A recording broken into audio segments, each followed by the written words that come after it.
ជំរាបសួរអ្នកទាំងអស់គ្នាថ្ងៃនេះជួបជាមួយខ្ញុំសុជាតិបន្តទៀតថ្ងៃនេះខ្ញុំសូមលើកយកសំណួរចម្លើយសម្ភាសយកសញ្ជាតិអាមេរិកាំងថ្មីសម្រាប់ឆ្នាំ2025មកបង្ហាញអ្នកទាំងអស់គ្នាហើយថ្ងៃនេះខ្ញុំសូមលើកយកចំនួន10សំណួរមកបង្ហាញតែម្ដងហើយអរគុណអ្នកទាំងអស់គ្នាសូមកុំភ្លេចជួយចុច like ហើយនិងជួយ subscribe នៅវីដេអូមេរៀននេះដើម្បីទទួលបានវីដេអូមេរៀនថ្មីៗដែលខ្ញុំនឹងផុសជាបន្តបន្ទាប់សូមអរគុណច្រើនតោះយើងចាប់ផ្ដើមចូលមើលតែម្ដងដើម្បីកុំឲ្យខាតពេលអញ្ចឹងនេះគឺជាសំណួរទី31សំណួរទី31គេសួរថា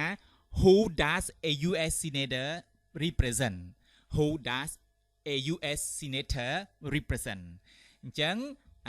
US senator នឹងបកប្រែថាជាសមាជិកព្រឹទ្ធសភាអញ្ចឹងថាតើសមាជិកព្រឹទ្ធសភាអាមេរិកតំណាងឲ្យអ្នកណាសមាជិកព្រឹទ្ធសភាអាមេរិកតំណាងឲ្យអ្នកណាចម្លើយរបស់នៃសំណួរនេះគឺ citizens of their state citizen of their state អញ្ចឹង citizen បកប្រែថាប្រជាពលរដ្ឋឬក៏ប្រជាជនអញ្ចឹងប្រជាជននៃរដ្ឋរបស់ពួកគេមានន័យថាសភាព្រឹទ្ធសភាអាមេរិកតំណាងឲ្យប្រជាពលរដ្ឋនៃរបស់ពួកគេចម្លើយអាចឆ្លើយបាន2ណាអាចឆ្លើយបាន citizen of their state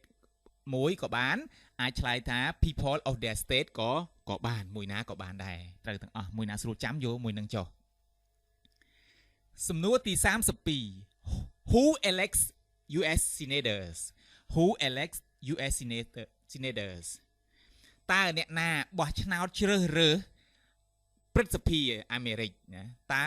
អ្នកណាជាអ្នកបោះឆ្នោតជ្រើសរើសព្រឹទ្ធសភាអាមេរិក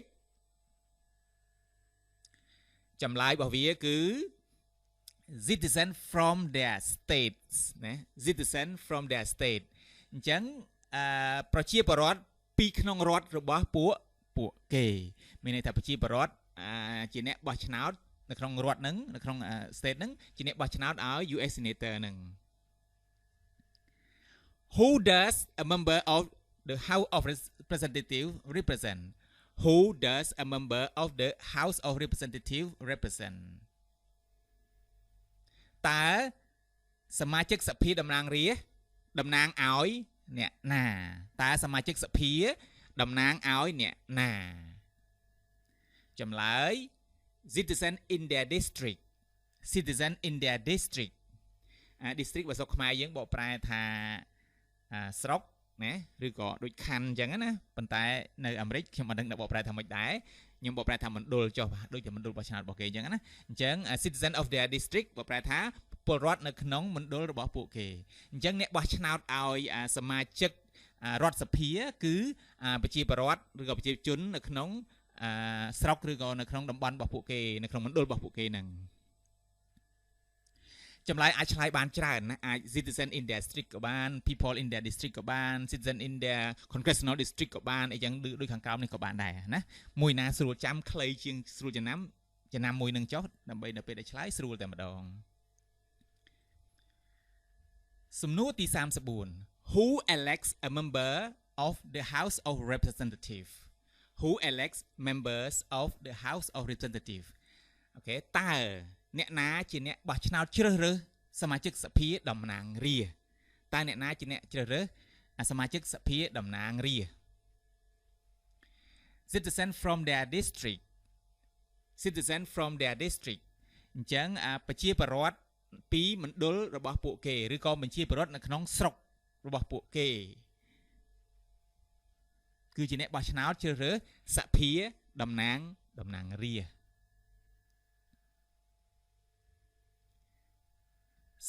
សំណួរទី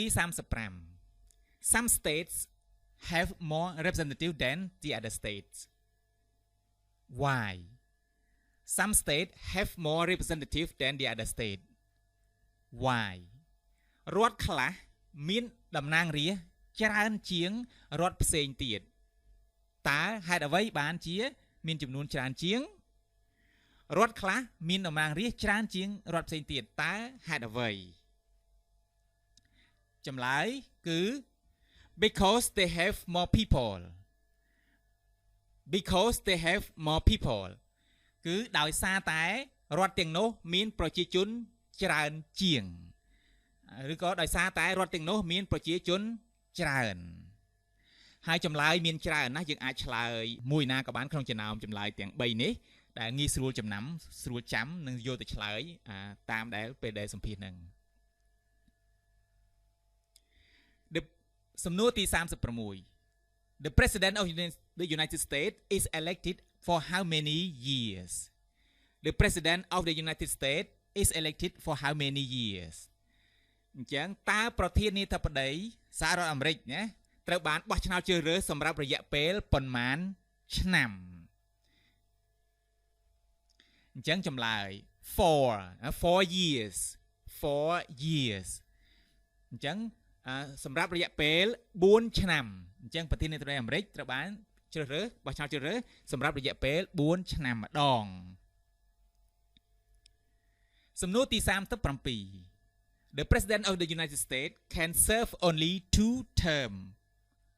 Why The President of the United States can serve only 2 terms Why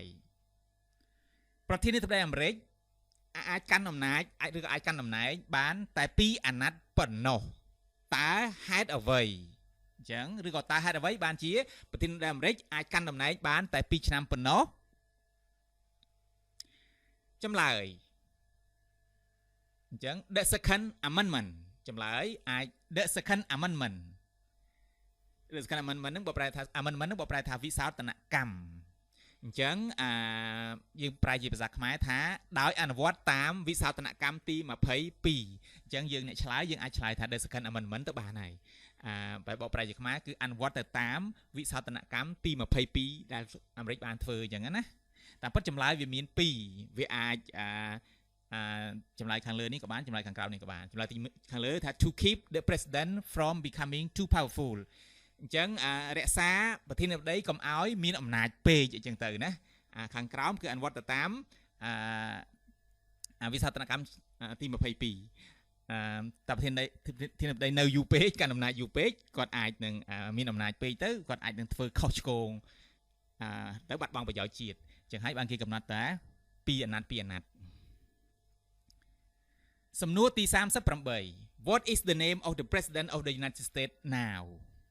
What is the name of the President of the United States now តើប្រធានាធិបតី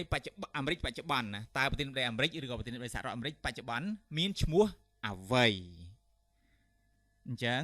ចម្លើយណាគឺ Donald Trump ណា Donald Trump គឺលោក Donald Trump បងប្អូនស្គាល់គាត់ហើយអញ្ចឹងអត់បាក់ចំណាំទេតែគ្រាន់ពេលខ្លះស្ដាប់សំណួរអត់បានយើងឆ្លើយអត់កើតដែរអូខេអញ្ចឹងបន្តទៀត What is the name of the Vice President of United States now What is the name of the Vice President of the United States now តើអនុប្រធានាធិបតីសហរដ្ឋអាមេរិកបច្ចុប្បន្នហ្នឹងមានឈ្មោះអ្វីខ្ញុំជឿថាចាំទាំងអស់គ្នាហើយស្រួលលេខសំណួរនេះគឺ JD Vance ណា JD Vance មិន DJ ទេ JD Vance គឺលោក JD Vance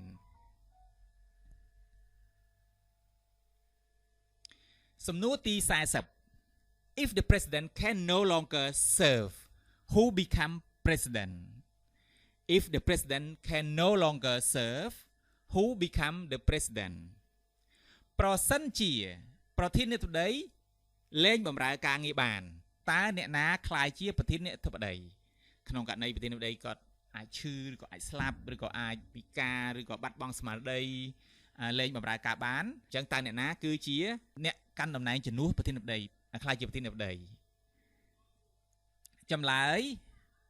The Vice President គឺអនុប្រធានាធិបតីអញ្ចឹងមានន័យថាបើសិនជាប្រធានាធិបតីលែងកាន់អំណាចបានឬក៏លែងបម្រើការបានលែងកាន់តួនាទីបានអនុប្រធានាធិបតីនឹងកាន់ឡើងកាន់តំណែងតែម្ដងមិនចាំបាច់បោះឆ្នោតសារថ្មីអីចឹងទេអរគុណច្រើនអ្នកទាំងអស់គ្នាសម្រាប់ការតាមដានវីដេអូមេរៀនសំណួរចម្លើយនេះសូមកុំភ្លេចជួយចុច like ឬក៏ជួយ subscribe ដើម្បីទទួលបានវីដេអូមេរៀនថ្មីៗបើសិនជាមិនទាន់បាន subscribe នៅឡើយទេហើយចំពោះបងប្អូនណាដែលមានបំណងចង់ឧបត្ថម្ភដល់ការធ្វើវីដេអូមេរៀនរបស់ខ្ញុំនេះអាចឧបត្ថម្ភតាមQR code